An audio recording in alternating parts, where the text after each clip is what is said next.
Welcome to this journey through one of the most disturbing cases recorded in the history of the United States. Before we begin, I invite you to leave in the comments where you're watching from and the exact time you're listening to this story. We're interested in knowing which places and at what times of the day or night these documented stories reach. The summer of 1844 was marked by an unspeakable fear that came down upon one of Charleston's most important households.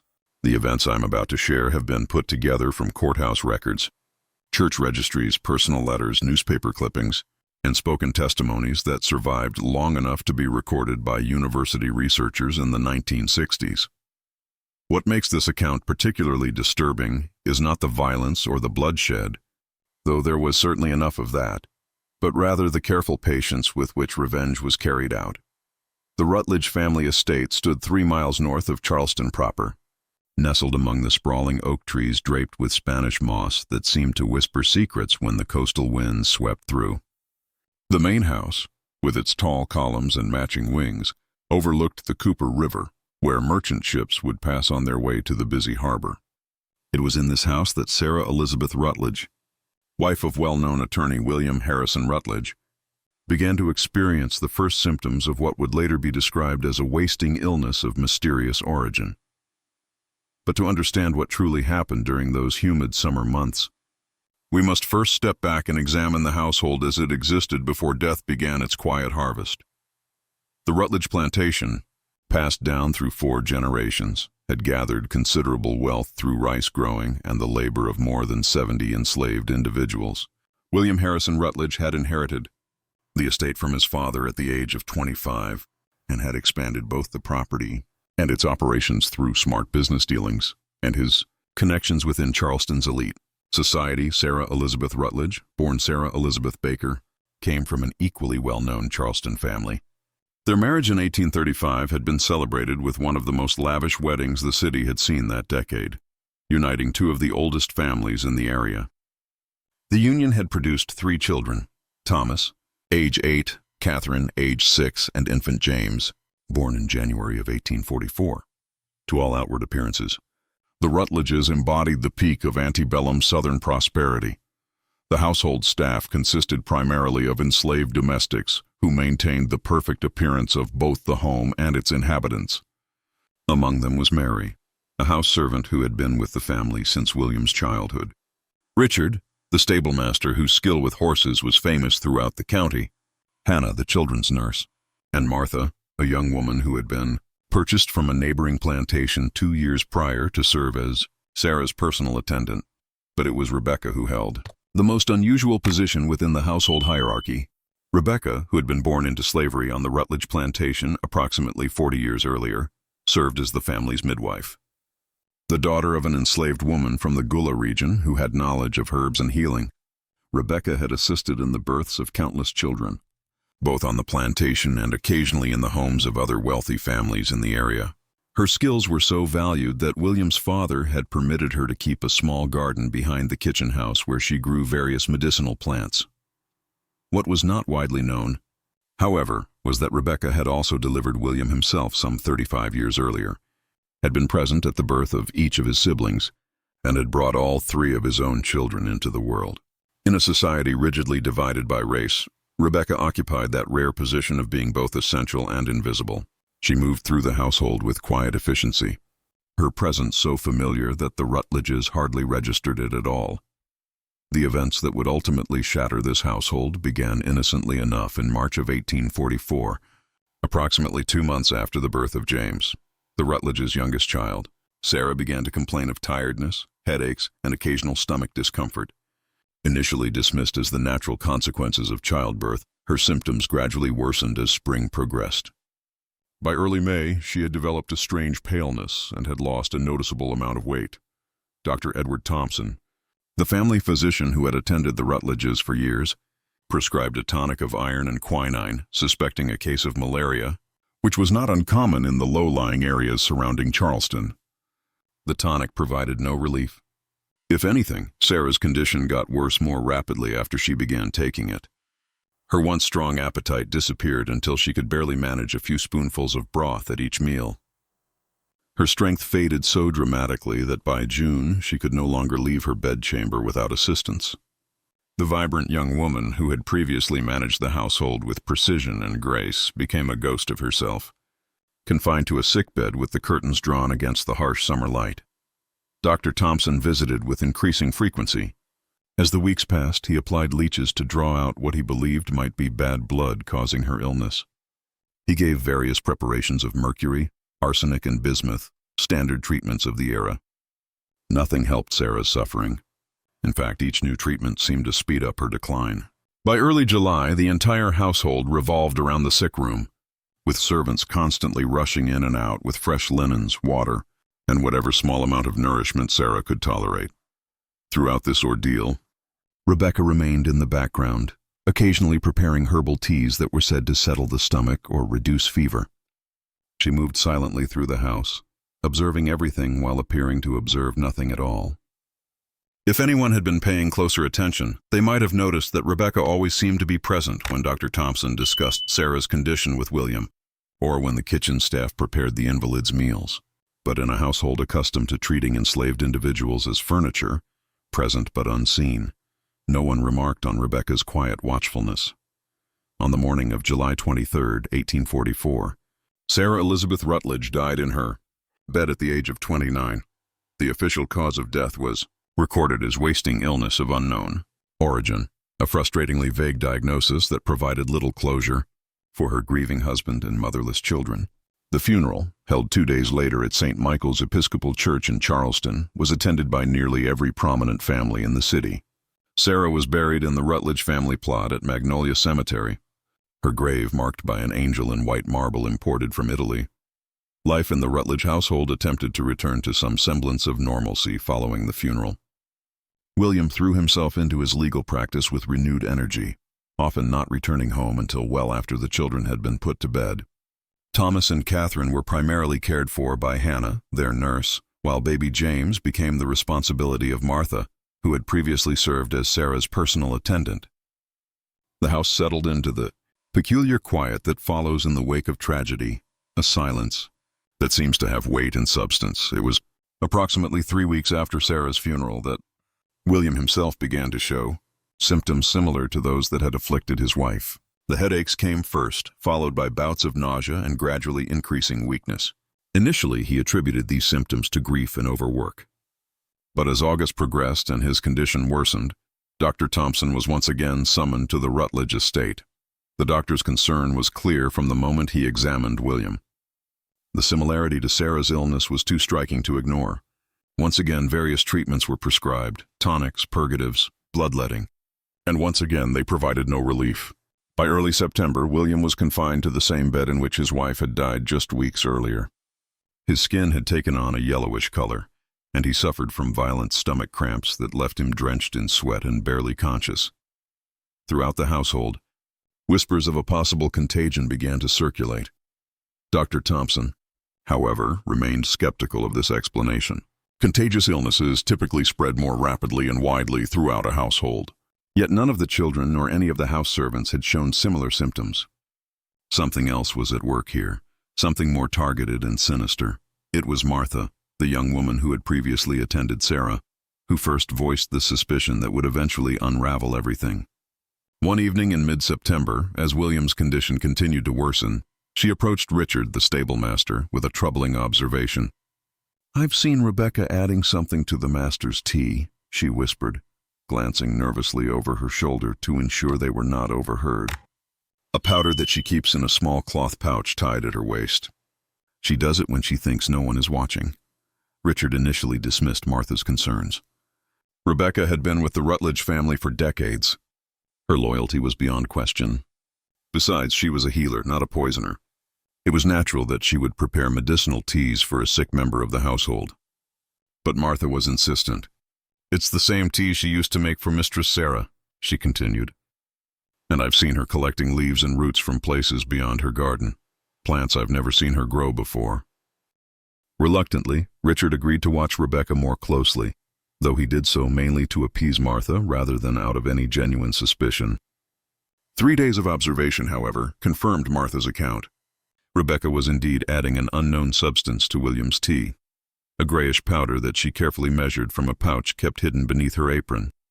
Unsure of how to proceed, Richard finally approached Mary, the eldest of the house servants and the one person whose judgment he trusted completely. Mary listened to his account without interruption, her expression betraying nothing. When he had finished, she remained silent for several long moments before responding. "There are things about Rebecca that you don't know," she said finally, her voice barely above a whisper. "Things that happened before you came to this plantation."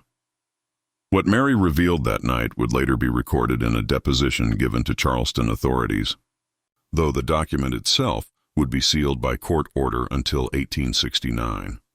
According to Mary's account, Rebecca had given birth to a daughter some 20 years earlier. The child's father was William Harrison Rutledge Sr., the current master's father. The infant girl, born with fair skin and green eyes that clearly marked her parentage, had been sold to a plantation in Georgia when she was just 3 years old, despite Rebecca's desperate pleas to keep her child. Rebecca was never the same after that, Mary explained. She continued her duties as midwife. She delivered the current master himself and all his brothers and sisters. She smiled and served and kept her head down, but something in her eyes changed. Something died. The reason for Rebecca's apparent targeting of Sarah, however, remained unclear until Mary revealed the final piece of the puzzle. Shortly after William and Sarah's marriage in 1835, a letter had arrived from Georgia addressed to William Harrison Rutledge Sr. The letter, which Mary had glimpsed while dusting the elder Rutledge's study, contained news that Rebecca's daughter had died under circumstances described as suspicious. The girl, by then a young woman of 16, had been working as a house servant in the home of a wealthy family related to the Bakers, Sarah's family. "I believe Rebecca has been waiting all these years," Mary concluded, "waiting until the perfect moment to exact her revenge on both families, the Rutledges who took her child, and the Bakers who she blamed for her daughter's death. And what more perfect revenge than to destroy their bloodlines just as they had destroyed hers?" Richard and Mary's suspicions were confirmed the following day, when they secretly observed Rebecca adding the mysterious powder not only to William's tea, but also to the milk prepared for baby James. Alarmed, they intercepted the contaminated beverages and replaced them with unaltered versions. That night, they searched Rebecca's quarters while she was assisting Dr. Thompson with William's treatment. Hidden beneath the floorboards of Rebecca's small cabin, they discovered a collection of small cloth pouches containing various powders and dried plant materials. They also found a journal written in a mixture of English and Gullah, detailing the progressive symptoms of arsenic poisoning and recording with clinical precision the declining health of both Sarah and William. Most damning of all, they discovered a lock of light brown hair tied with blue ribbon, hair that could only have belonged to Rebecca's lost daughter. The evidence was taken directly to Dr. Thompson, who examined the powders and confirmed the presence of arsenic as well as several other toxic substances derived from plants not native to the Charleston area. Armed with this evidence, authorities were summoned to the Rutledge plantation on the morning of September 20th, 1844. Rebecca was arrested without resistance, her expression showing neither surprise nor remorse. The trial that followed became one of the most sensational legal proceedings in antebellum Charleston. Held in October of 1844, it drew spectators from throughout the region. Rebecca, denied legal representation as was typical for enslaved individuals accused of crimes against white citizens, stood silently as witnesses recounted the evidence against her. Dr. Thompson testified that William Rutledge was slowly recovering once the source of his poisoning had been removed. Martha and Richard described their observations of Rebecca's suspicious behavior. Mary revealed the painful history that had presumably motivated Rebecca's actions. When asked if she wished to speak in her own defense, Rebecca broke her silence for the first and only time during the proceedings. Her words, recorded by the court clerk and preserved in the trial transcript, were as follows. "I brought them into this world. It was fitting that I should usher them out. What was taken from me cannot be restored. What I have taken cannot be undone. There is a balance in all things. The jury deliberated for less than an hour before delivering a guilty verdict. On November 2nd, 1844, Rebecca was executed by hanging in the yard of the Charleston workhouse, the first and only time that a female slave convicted of poisoning was publicly executed in the city. According to newspaper accounts, she maintained her composure until the very end, meeting her death with the same quiet dignity that had characterized her life. In the aftermath of the trial, William Harrison Rutledge made a remarkable recovery, though he was never restored to his former robust health. He lived another 11 years, dying of pneumonia in 1855 at the age of 46. His 3 children survived to adulthood.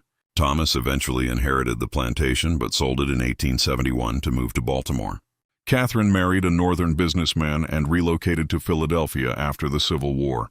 James, the infant who had narrowly escaped poisoning, became a physician, perhaps influenced by his family's tragic history. The Rutledge plantation itself was eventually divided and sold off in parcels, following the economic hardships of the Reconstruction era.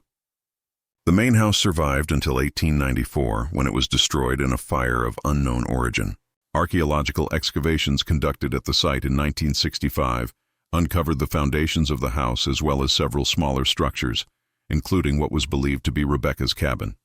Among the artifacts recovered was a small blue glass bottle containing traces of what later analysis identified as arsenic, combined with several plant toxins. What makes this case particularly haunting is not merely the calculated nature of Rebecca's revenge, but the systems of power and oppression that created the conditions for such a tragedy.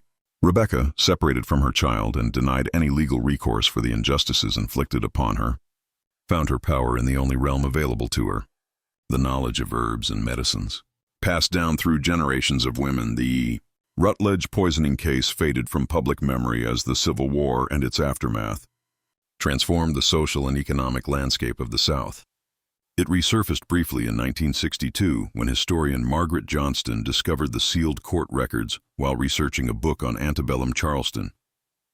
Her notes, deposited in the University of South Carolina archives, were subsequently lost during a building renovation in 1968. The documents themselves were reportedly destroyed in a courthouse fire the following year. All that remains now are fragments, a few newspaper accounts, entries in church death registers, passing references in personal correspondence from the period, and the oral histories collected by Johnston before her notes were lost. From these fragments, we have attempted to reconstruct this dark chapter in Charleston's history, one that speaks to the complex and often terrible relationships between the enslaved and their enslavers, between those who held power and those who found ways to subvert it. Today, the land where the Rutledge plantation once stood has been reclaimed by forest and underbrush. No marker indicates the site of the main house or the small cabin where Rebecca mixed her deadly potions. The graves of Sarah Elizabeth and William Harrison Rutledge can still be found in Magnolia Cemetery, their headstones weathered but readable. Rebecca's final resting place, like those of most enslaved individuals, remains unmarked and unknown, but according to local lore, on certain nights when the moon is new and the Spanish moss hangs especially still in the humid air, visitors to the area have reported the scent of herbs on the breeze: rosemary, thyme, and something sharper, more metallic. Some claim to have heard the soft rustling of leaves being ground to powder, the quiet murmuring of a woman's voice reciting formulas in a language no longer spoken. And in the oldest families of Charleston, there persists an unspoken fear of certain teas, certain preparations, certain combinations of herbs that might, in the wrong hands, become instruments of a justice too long denied. In the years following Rebecca's execution, several other cases of suspected poisoning by enslaved individuals were reported throughout the Carolinas, though none were prosecuted as vigorously or documented as thoroughly as the Rutledge case. Perhaps most telling is an amendment to South Carolina law passed in 1846, specifically prohibiting enslaved people from growing or possessing certain plants known to have medicinal or toxic properties. The story of Rebecca and the Rutledge family serves as a chilling reminder that vengeance, when denied all other channels, may flow through the most intimate acts of daily life: the preparation of food and drink, the tending of the sick, the bringing forth of new life. It reminds us that power, no matter how absolute it may appear, is never complete, and that those deemed powerless often find and forge their own terrible weapons.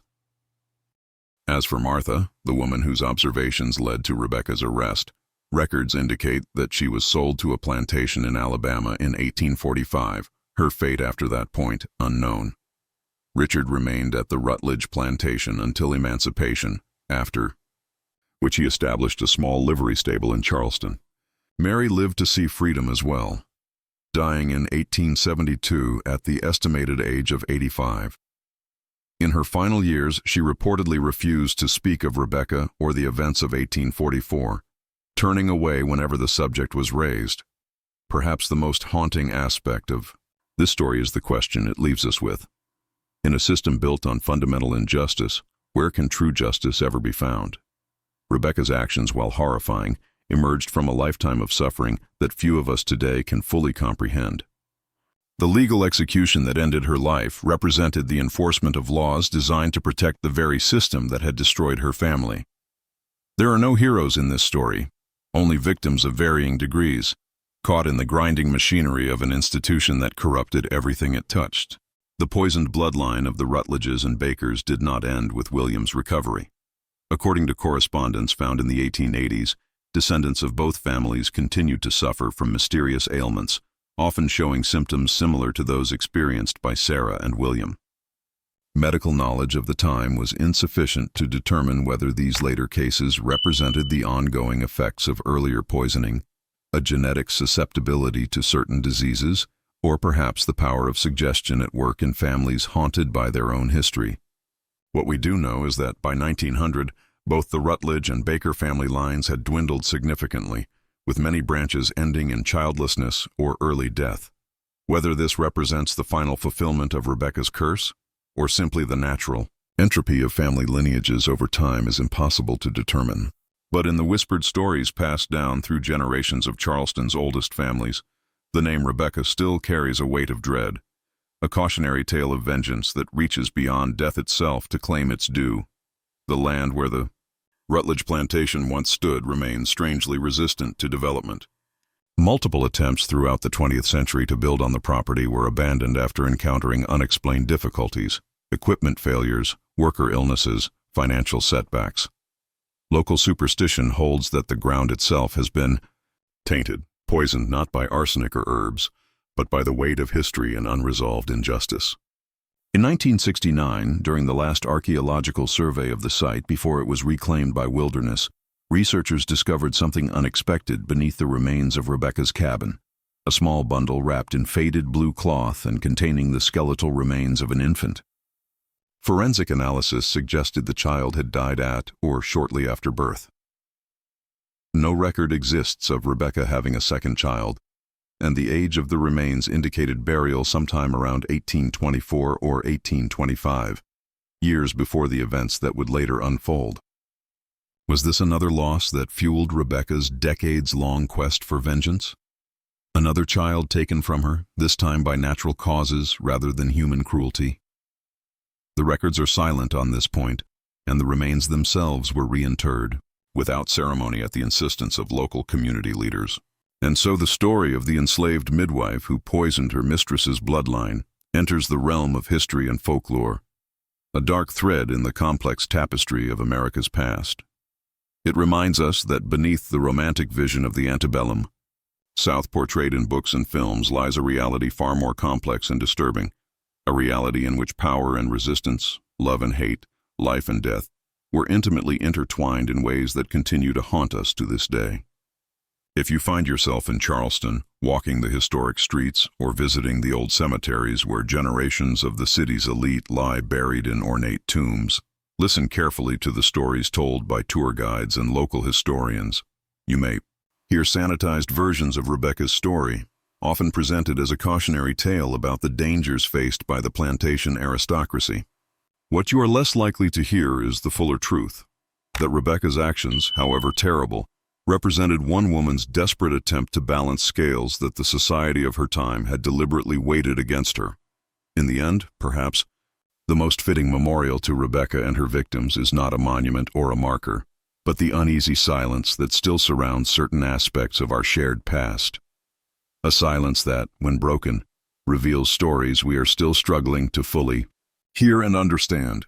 Like poison working its way through a bloodline, the effects of our history continue to manifest in ways both visible and invisible, challenging us to confront the complex legacy of those who came before us and the systems they created and resisted.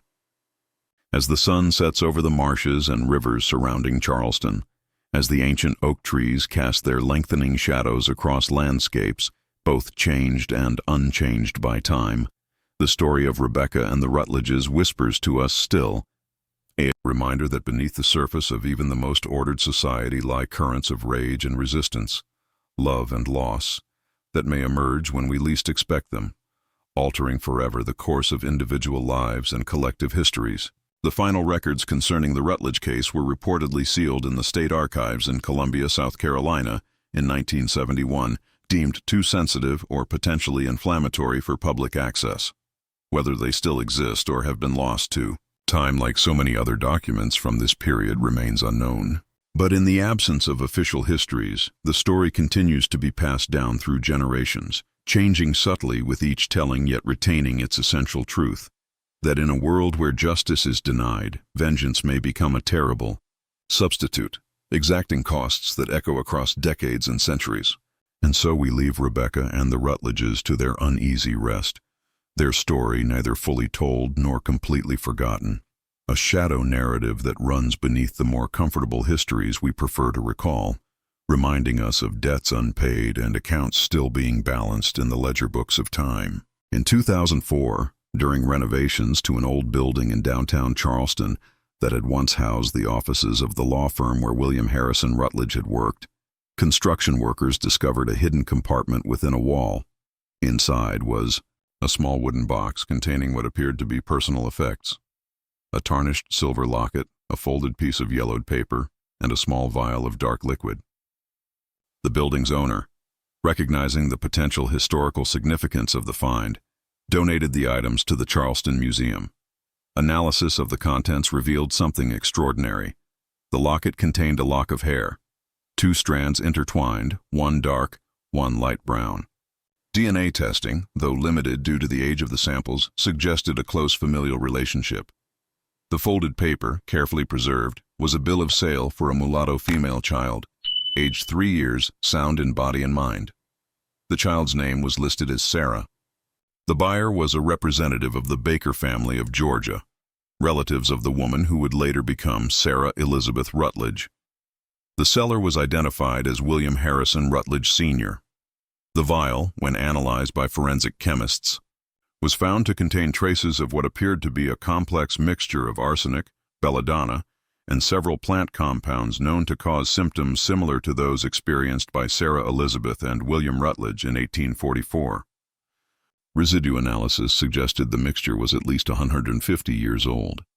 These discoveries prompted a renewed interest in the Rutledge poisoning case among historians and archaeologists. In 2007, a team from the University of South Carolina obtained permission to conduct ground-penetrating radar studies of the former Rutledge plantation site. What they discovered beneath the overgrown vegetation were not only the foundations of the main house and outbuildings already documented in earlier excavations, but also evidence of a previously unknown structure located approximately 50 yards from Rebecca's cabin. Careful excavation revealed the remains of what appeared to be a small dwelling, more rudimentary than the other slave quarters on the property. Carbon dating of artifacts found at the site suggested it had been occupied sometime between 1820 and 1825, the period when, according to the fragmentary historical record, Rebecca would have been pregnant with and given birth to her daughter. Most significant among the findings was a small clay pot buried beneath the packed earth floor. Inside the pot were several items: a child's tooth wrapped in cloth, 3 glass beads of European manufacture, and a small wooden doll with features carved in a style consistent with West African traditions.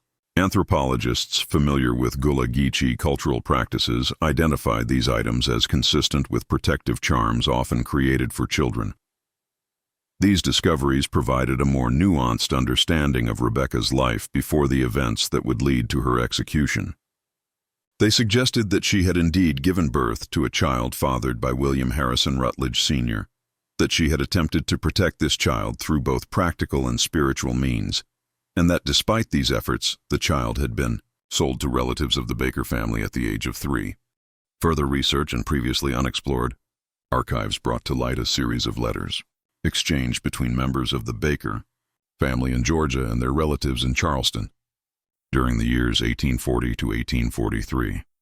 These letters, part of a private collection donated to the Georgia Historical Society, contained references to a troublesome mulatto servant girl who had been punished repeatedly for insubordination. One letter dated November 1842 mentioned that the girl had been put in her place after attempting to run away, and that measures had been taken to ensure she would cause no further difficulty. The final letter in the series, dated January 1843, noted simply that the problem had been permanently resolved and that the writer was seeking a replacement house servant.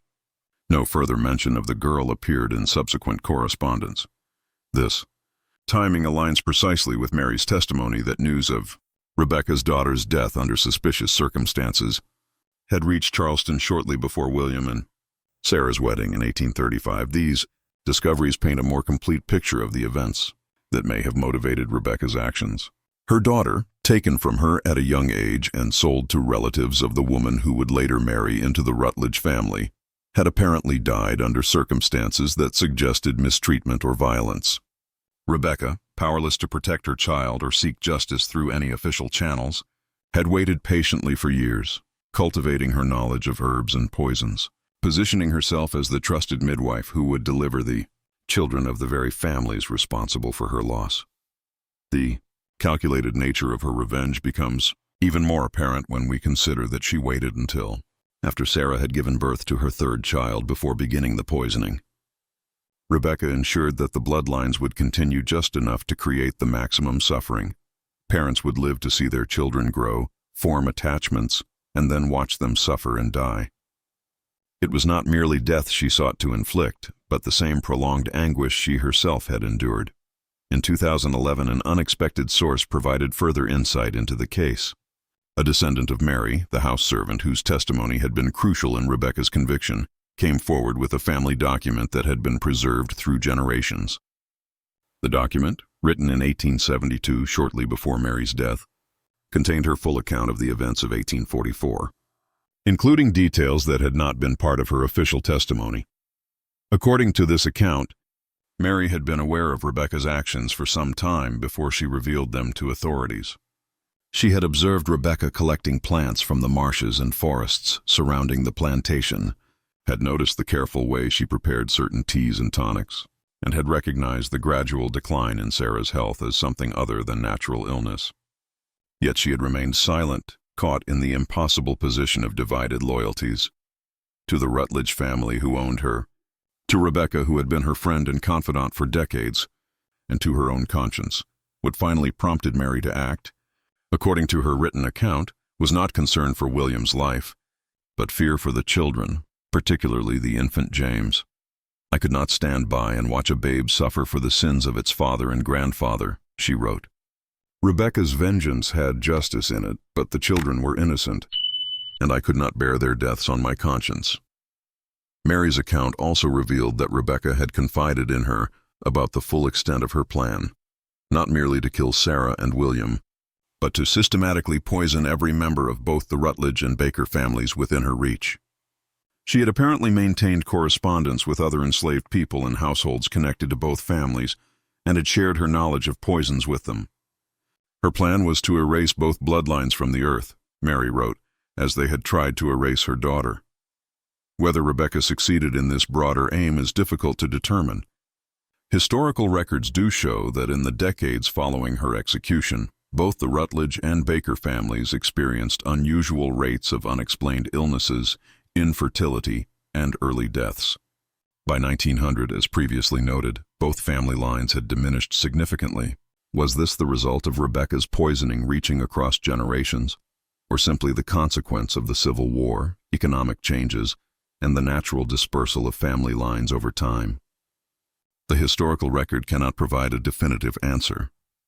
What is clear, however, is that Rebecca's story represents far more than a simple case of murder or revenge. It embodies the complex moral universe of American slavery, where conventional notions of justice, loyalty, and morality were distorted beyond recognition. In a system where human beings were legally property, where families could be separated on a slaveholder's whim, where sexual exploitation was routine and unquestioned, conventional moral frameworks simply could not contain the depths of human experience and response. In 2015, the Charleston City Council debated a proposal to include Rebecca's story in the official historical tours of the city. After heated discussion, the proposal was rejected on the grounds that it might cast the city's history in an unnecessarily negative light and focus on divisions rather than reconciliation. This decision itself becomes part of the ongoing narrative, the ways in which certain histories continue to be marginalized or silenced in service of more comfortable narratives. Yet, despite official reluctance, Rebecca's story has continued to circulate through other channels. Local tour guides who specialize in the darker aspects of Charleston's history include versions of it in their nighttime tours. Community theater groups have staged dramatic interpretations. Writers and artists have found inspiration in this tale of power, resistance, and revenge. The story refuses to disappear, perhaps because it speaks to something essential about America's troubled relationship with its own past. In 2019, during an unusually severe hurricane that struck the South Carolina coast, flooding revealed something long buried on the former Rutledge plantation property. As waters receded, local residents noticed unusual formations in the soil of an area that had been underwater for generations. The outlines of what appeared to be a garden, perfectly preserved beneath layers of sediment. Botanical archaeologists from Clemson University excavated the site and identified the remnants of numerous medicinal and poisonous plants, many of which were not native to the region but would have been known to someone with knowledge of African herbal traditions. The garden's location corresponded exactly with historical descriptions of Rebecca's medicinal garden, the one permitted by William's father decades earlier. Analysis of soil samples indicated the continuous cultivation of certain toxic plants for at least 20 years prior to 1844, suggesting that Rebecca's plan had been in development far longer than anyone had suspected. Perhaps most chilling was the discovery of a small stone marker buried at the center of the garden. Carved into its surface was a simple symbol, a circle with a line drawn through it, identified by cultural anthropologists as a symbol associated with certain West African traditions related to justice and the balancing of debts. The stone was determined to have been placed there sometime around 1825, the year Rebecca's daughter was sold away from the plantation. These discoveries suggest that Rebecca's vengeance was not a sudden decision born of passion or desperation, but rather a carefully orchestrated plan developed and refined over decades. She had cultivated both her plants and her patience, waiting for the perfect moment to exact a revenge that would mirror the suffering she had endured, the slow, agonizing loss of family, the helplessness of watching loved ones suffer without the power to intervene. Medical researchers reviewing the case in light of modern understanding of toxicology have noted that the combination of substances Rebecca apparently used, arsenic, belladonna, and certain plant toxins, would have created symptoms that mimicked natural illnesses common in the region. The gradual administration of these poisons would have resulted in accumulation in the victims' bodies, leading to increasingly severe symptoms that would confound physicians of the era. The precision with which these poisons were administered suggests not just knowledge of their effects, but careful calculation of dosages, knowledge that Rebecca may have refined through observation and experimentation over many years. The question that haunts this narrative and that continues to resonate with contemporary audiences is not whether Rebecca's actions were right or wrong by conventional moral standards. Few would argue that the poisoning of others, including those who had not directly harmed her, could be justified. Rather, the question is, what could justice possibly mean in a context where all conventional avenues for redress were systematically denied, in a legal system designed to protect the property rights of slaveholders above all else? In a society that refused to recognize the humanity of enslaved people, in a world where a mother could have her child taken from her and sold like livestock? What form could justice possibly take? Rebecca's terrible answer to that question continues to disturb us precisely because it forces us to confront the moral bankruptcy of the system that produced it. In 2022, a descendant of the Rutledge family, now living in Massachusetts, came forward with additional family documents that had been preserved through generations. Among these was a journal kept by Catherine Rutledge, the middle child who had been 6 years old at the time of her mother's death. The journal, begun when Catherine was a young woman and continued throughout her life, contained reflections on her childhood memories and the stories she had later been told about the events of 1844. Catherine's account adds yet another layer to this complex narrative. She recalled Rebecca as a constant, reassuring presence in her early childhood, the woman who had delivered her, who had tended her through childhood illnesses, who had taught her about the plants in the garden. She described feelings of confusion and betrayal upon learning that this same woman had poisoned her mother and attempted to kill her father and infant brother. Yet, as Catherine matured and learned more about the full context of these events, her perspective evolved. Later entries in the journal reveal that she had discovered the truth about Rebecca's daughter and the role her own maternal relatives had played in the girl's death. She wrote of struggling to reconcile her grief for her mother with her growing understanding of Rebecca's loss and rage. In one particularly poignant entry, dated 1871, Catherine wrote, "I find myself in the impossible position of mourning both my mother and the woman who took her from me.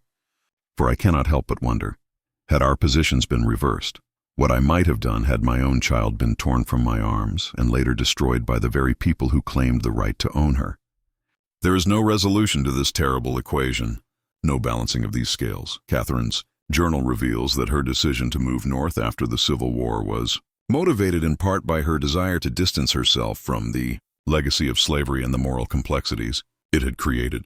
She never had children of her own, a choice she explicitly connected to her fear that the poison in our bloodlines runs deeper than any substance Rebecca might have administered.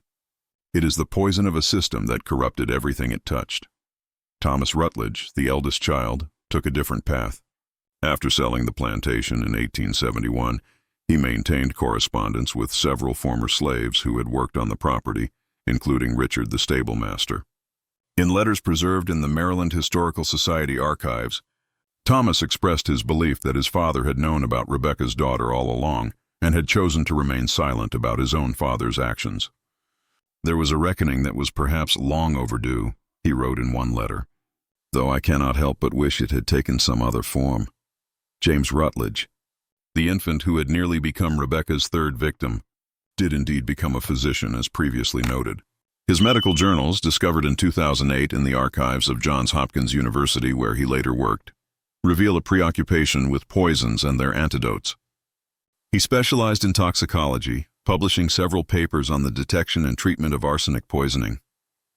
Whether this career choice represented an attempt to understand the events that had nearly claimed his life, or simply a coincidence, is impossible to determine. The story of Rebecca and the Rutledges has no neat conclusion, no moral that can be easily extracted and applied. It remains, like so much of American history, a narrative of complexity and contradiction, of individual choices made within systems that constrained and distorted those choices.